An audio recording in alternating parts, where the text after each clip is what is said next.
This question comes from Andrew Dixon in the UK. He says, my question is in relation to the oil and gas business and your purchase of Chevron stock. When being asked a question on tobacco stocks in 1997, you mentioned that individuals and companies occasionally have to draw moral lines about what they're willing to do. You stated at the time that you were not comfortable in making a big commitment in tobacco stocks and that you were uncomfortable about their prospects.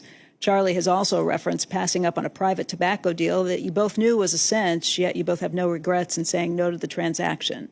I'm not suggesting that the oil and gas business has the same known negative externalities as cigarettes. They do not. With tobacco, the cause and effect relationship between the products and cancer is direct, obvious, and measurable. With hydrocarbons, the societal costs and benefits are far more complex to evaluate. However, an increasing portion of society is drawing their lines in such a way that their painting does not include hydrocarbons, period. My question is, has the alarmism from the climate community now become pervasive across society to the extent it has become irrational? Have we built our own unrealistic consensus on the pace of change achievable with regards to the transition to greener energy sources to the extent that this is becoming an overly expensive tax worn by the current younger generation? Can we gather from your purchase of Chevron stock that you do not believe the howling from society, regulators, and politicians will impair the prospects of hydrocarbons, and Chevron for that matter, in the next 10 years? Can investors still assume an oil and gas business that finds and produces oil at low cost per barrel can generate a sufficient return on capital for a long time to come? Well, I'll give you a 10-word answer to that.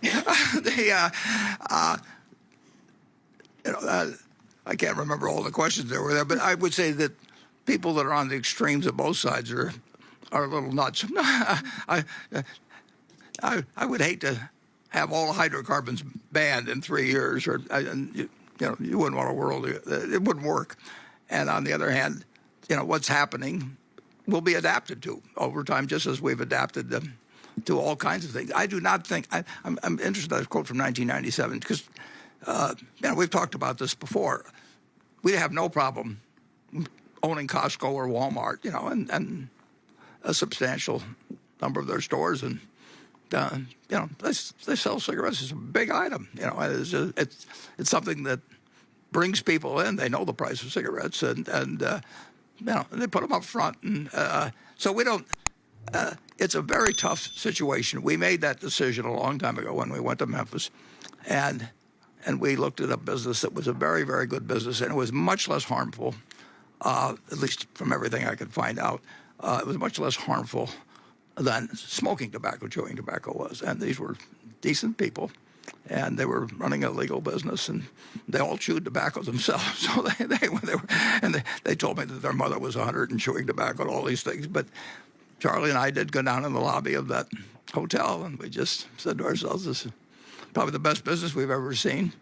And I called my then son-in-law, Alan Greenberg, and he'd studied chewing tobacco and its effects when he was working for a native-related organization, and we decided not to do it. But would we?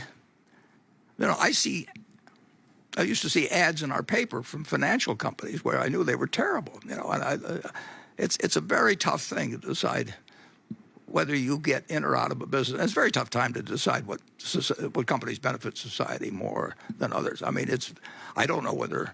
I think Chevron's benefited society in all kinds of ways, and I think it continues to do so, and I think we're going to need a lot of hydrocarbons for a long time, and we'll be very glad we've got them.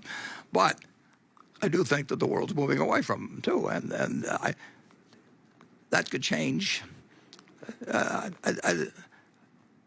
don't like making the moral judgments on stocks in terms of actually running the businesses, but there's something about every business that if you knew what you wouldn't like.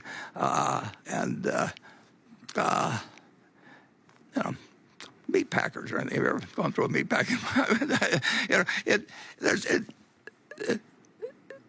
If you expect perfection, in your spouse or in your friends or in companies, you're not going to find it. And what you elect to do yourself, if you own an index fund, you're going to own Chevron. And believe me, Chevron is not an evil company in the least. and I have no compunction about owning, in the least, about owning Chevron. And if we own the entire business. I would not feel uncomfortable about being in that business. Charlie? Well, I agree. You can imagine two things. A young man marries into your family. He's a English professor at, say, Swarthmore, or he works for Chevron. Which would you pick? Because I don't see. I want to admit I'd take the guy from Chevron. Well, I hope your daughters agree with you. On the other side of that argument, because there were lots of emails that came in on both sides of these ESG questions. This one comes from Christina Gallegos, who's been a shareholder since 2018, and she says, on items 2 and 3 of the proxy materials, the board recommended voting against on the shareholder proposal regarding the reporting of climate-related risks and opportunities, as well as on the shareholder proposal regarding diversity and inclusion reporting. Berkshire is such a force for good when it comes to financial literacy and empowerment through wealth creation. Why not be a force for good and an example when it comes to these two very important issues? Please share with us more about the against recommendation. Well, I think maybe Greg can talk a little bit about what Berkshire has done as opposed to in terms of the environmental. I would say this: it's very interesting. With everything that's being, I think we have over 1 million shareholders. I mean, you can't be 100% sure because of street name and duplicate accounts and all that sort of thing, but it certainly seems very, very likely. I've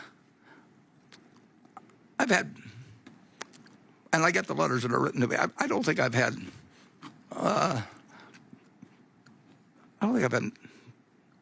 3 letters in the last year or anything from shareholders.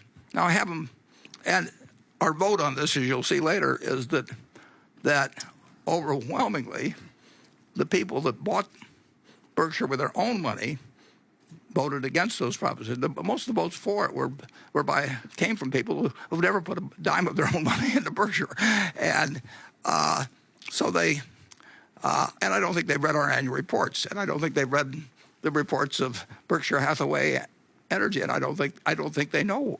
If I talk about what we're doing in high voltage transmission, we're doing more than any company in the country. The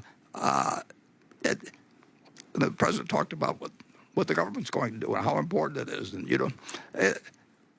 we have a record that's overall is incredibly good, but we have a group of organizations just generally, and they're nice people, but they want us to answer a bunch of questionnaires their way, so they want us to go to Dairy Queen and Borsheim's, and all those people have them fill out reports that show a bunch of figures, when the reports that count are the reports that Greg gets on Berkshire Hathaway Energy and the railroad. And you talk about 3 of our companies, and you've covered 95% of it. And it's asinine, frankly, in my view. Now, we do some other asinine things because we're required to do them, so we'll do whatever's required. But to have the people at, Business Wire, Dairy Queen, all these places, filling out reports to make it some common report that comes in.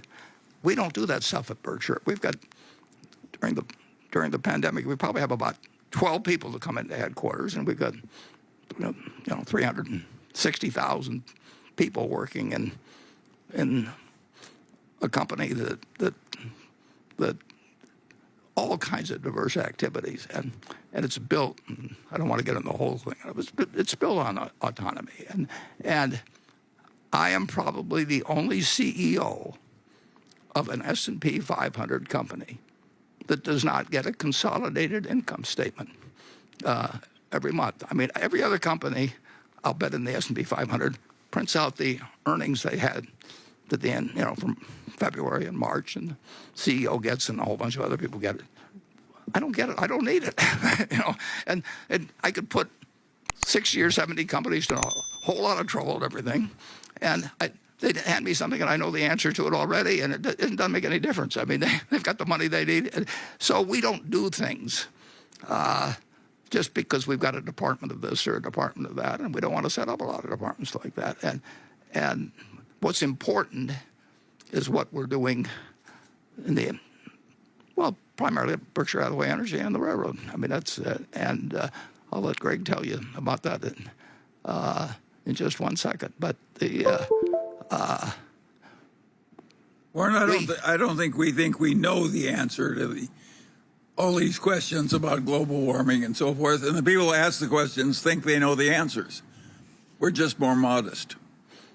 Well, but even if we knew the answer, I mean, in terms of the reports we would not collect a whole lot of things that don't mean anything to us, and to satisfy people who actually don't own any stock themselves, and in many cases, I can tell they haven't read our annual report even.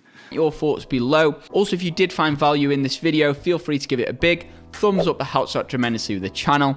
And if you guys haven't subscribed yet, feel free to join the investing family by hitting that subscribe button and turning that notification bell on. With that being said, thank you guys so much for watching. I hope you guys have an incredible day, and I'll see you in my next video. Invest safe.